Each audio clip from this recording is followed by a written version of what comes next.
ધોરાજીમાં waste કલેક્શનના કર્મચારીઓ હડતાલ પર ઉતર્યા છે। ડોર ટુ ડોર વેસ્ટ કલેક્શનના કર્મચારીઓએ હડતાલ કરી છે। કોન્ટ્રાક્ટ પરના કર્મચારીઓ દ્વારા વિરોધ કરવામાં આવી રહ્યો છે।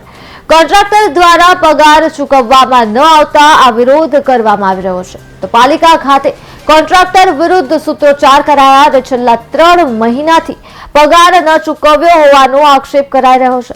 વેસ્ટ કલેક્શનની કામગીરી બંધ થતા જ શહેરમાં પણ ગંદકીના દ્રશ્યો જોવા મળી રહ્યા છે। આ શ્રીજી કંપનીમાં અમે આ છેલ્લા 2-3 મહિનાથી આ કામ કરી છે, તો એ રેગ્યુલર પગાર ને એવું કંઈ દીધું નથી। પીએફ નંબર કે એવું કંઈ અમને આપતા નથી। જેટલા દિનો બંધ રહ્યું એટલા દિનો અમને વર્તન મળવું જોઈએ।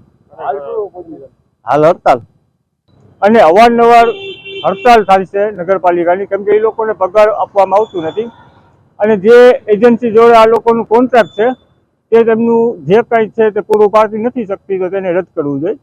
અને જેટલા દિવસનું તે આ લોકો હડતાલ ઉપર છે, જે 4-5 દિવસથી, તો તેમને વળતર પૂરું પાડવું જોઈએ અને વહેલી તકે તેઓ લોકોનું પગાર થવું જોઈએ।